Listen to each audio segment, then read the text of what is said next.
Pekerjaan menjadi seorang guru merupakan pekerjaan yang dilakukan menyerap seluruh waktu serta tenaga. Namun, pengabdian yang diberikan oleh guru nampaknya tidak setara dengan tingkat kesejahteraan guru yang tergolong masih rendah pada saat ini. Melihat secara langsung, fakta yang terjadi di lapangan hingga saat ini masih banyak sekali persoalan kesejahteraan guru yang belum diselesaikan, dan persoalan itu terutama terjadi pada guru honorer.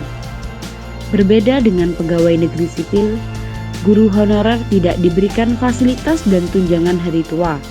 Meskipun begitu, tugas guru honorer sama saja dengan guru PNS. Mereka bertanggung jawab atas pelaksanaan pendidikan di sekolah sebagaimana diatur dalam undang-undang pemerintahan. Membedakan keduanya adalah soal kesejahteraan saja. Untuk itu, dalam video ini kami akan membahas tentang minimnya kesejahteraan guru honorer.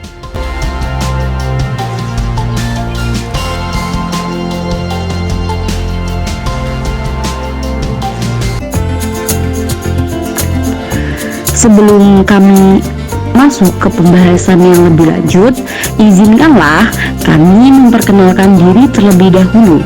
Yang pertama, saya sendiri Nurmilah. Selanjutnya ada Muhammad Musholihul Umam, dan yang terakhir Milna Salsabila Marta. Baiklah, inilah video dari kelompok 4.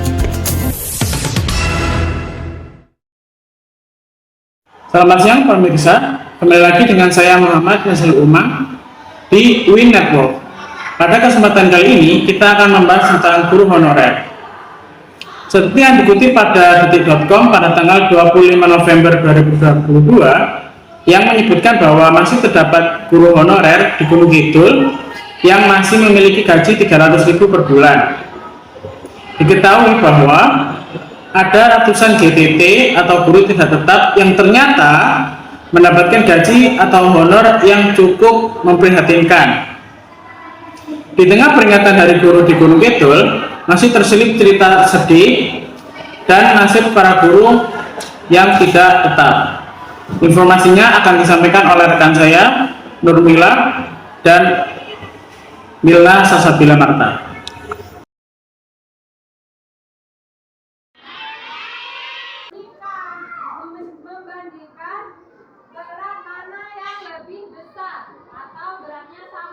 Terima kasih rekan saya yang berada di studio 1. Di sini saya sudah berada di salah satu sekolah yang berada di Jember. Jika dilihat dari fakta yang berada di lapangan saat ini, guru honorer masih jauh dari kata sejahtera, yang mana gaji dan usahanya hanya diberi 300 sampai 400 ribu. Dengan nilai yang sebesar itu, maka cukup kesulitan bagi mereka untuk memenuhi kebutuhannya seperti kebutuhan makan, kebutuhan anak, dan juga tanggungan lainnya. Baik pemirsa, sekarang saya sedang bersama dengan salah satu guru honorer yang ada di Jember. Kita tanya-tanya ya. Sebelumnya siapa namanya Bu? Kalau boleh tahu. Nama saya Bu Jadi gini Bu, bagaimana tanggapan Ibu Warga selaku guru honorer nih, yang sekarang guru honorer ini masih jauh dikatakan sejahtera? Ya, menurut saya realitanya yang ada di masyarakat memang sangat jauh dikatakan sejahtera ya. Dan setiap daerah itu memiliki kebijakan sendiri-sendiri. Dan untuk guru honorer pada saat ini tidak bisa dibilang sejahtera karena masih di bawah UMR. Itu sangat jauh sekali dari UMR kabupaten. Mungkin dari pihak pemerintah diperhatikan kembali terkait guru honorer ini karena memang jam waktu mengajar banyak ya. Dan itu sih harapan kami sebagai guru honorer, mungkin lebih diperhatikan lagi kesejahteraan. Makasih ya Bu ya atas waktunya. Saya kembalikan lagi ke studio 1.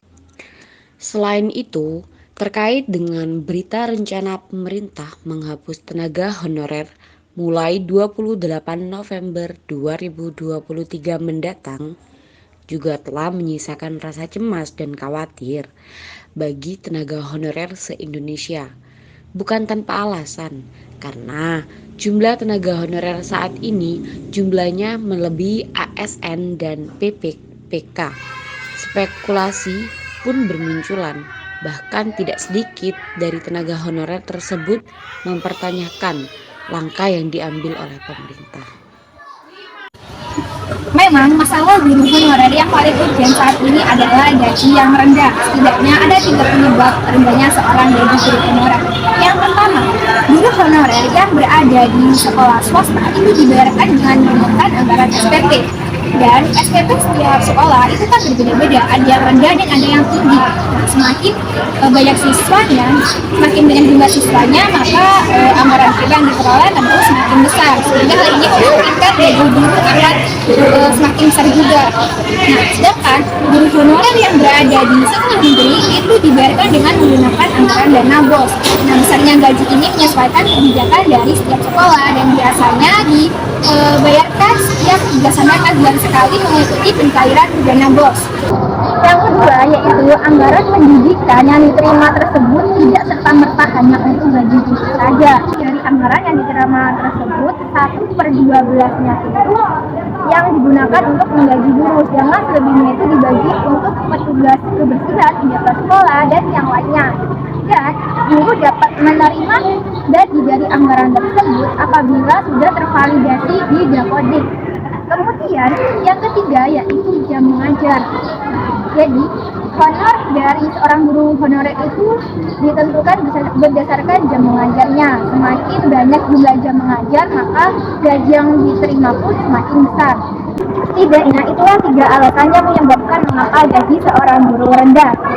Dari 3 alasan tersebut melengkapi dari pernyataan Mendikbud yang menyatakan bahwa guru itu dibayar oleh kepala sekolah sehingga wajar gajinya rendah. Selanjutnya saya kembalikan ke studio.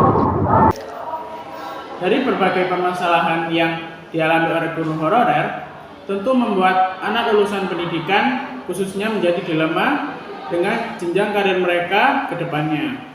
Apakah mereka tetap bekerja sesuai dengan jurusan atau banting setir ke profesi yang lain? Menurut saya tidak setuju ya dengan itu.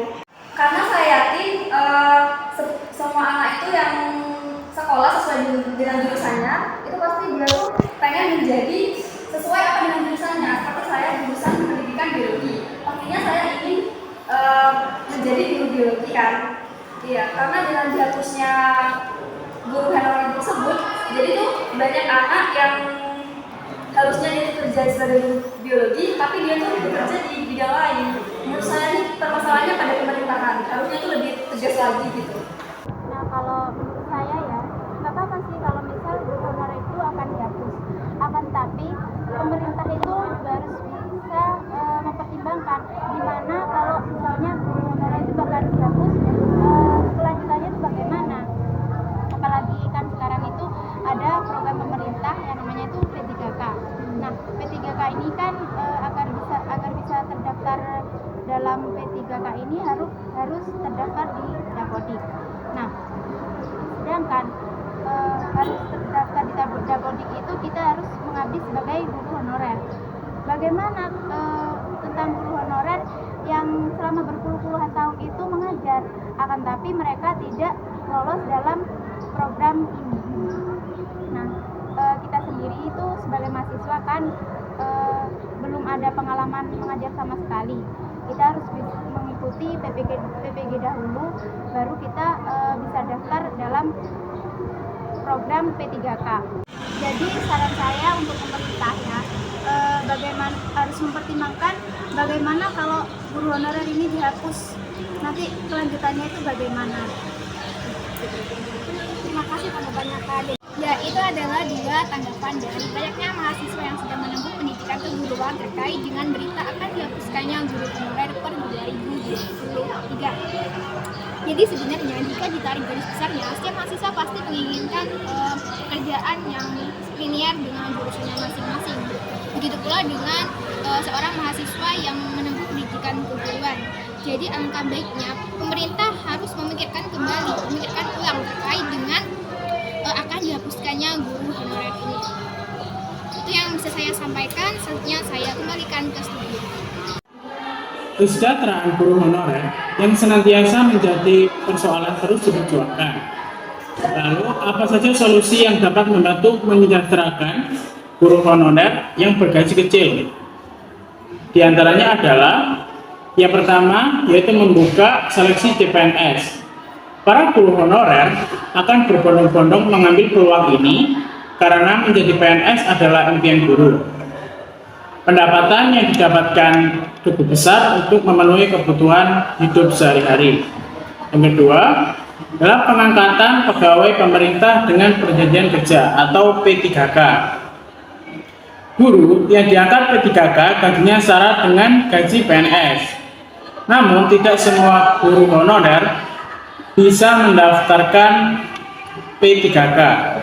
Ada syarat yang harus dipenuhi untuk menjadi guru P3K.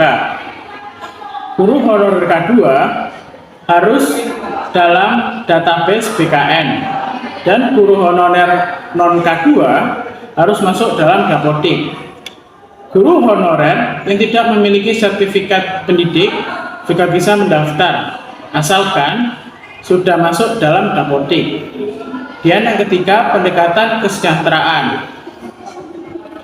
Namun selain itu, satuan pendidikan atau sekolah juga harus terlibat dalam upaya meningkatkan kesejahteraan guru. Hal-hal yang bisa dilakukan diantaranya membantu guru non-PNS meningkatkan kompetisi dan profesionalitasnya. Yang pertama, yaitu pihak sekolah bisa melaksanakan pelatihan secara mandiri bagi guru-guru di sekolahannya.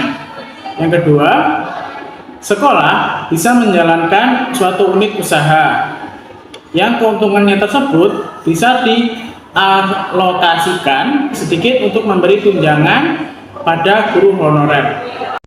Pemirsa, informasi tadi mengakhiri perjumpaan kita pada acara hari ini.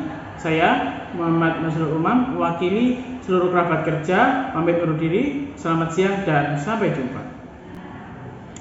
Balik tuntutan untuk mencerdaskan anak bangsa, ternyata masih terdapat pekerjaan rumah yang harus diselesaikan pemerintah, yaitu tentang tingkat kesejahteraan guru honorer yang masih rendah. Jadi banyak guru honorer di luar sana yang belum merdeka dari garis kemiskinan dan ketidakpastian nasib mereka. Mengingat banyak tenaga kerja honorer, jangan sampai tenaga kerja honorer yang sudah jelas pengabdiannya terabaikan, bahkan tidak terekspos upaya serta kesejahteraannya. Dengan penghapusan ini, bukan tidak mungkin para tenaga honorer saat ini menjadi pengangguran dan justru menjadi beban negara. Ketika guru honorer dihapus, maka semua pembelajaran dilakukan oleh guru PNS, sedangkan sekolah masih sangat kekurangan guru PNS untuk itu. Sekolah mengambil jasa guru honorer, belum lagi banyaknya guru honorer PNS yang pensiun setiap tahunnya, atau guru PNS yang usul pindah karena mungkin sudah cukup masa pengabdiannya. Lalu bagaimana nasib sekolah yang sekarang kekurangan guru jika guru honorer tersebut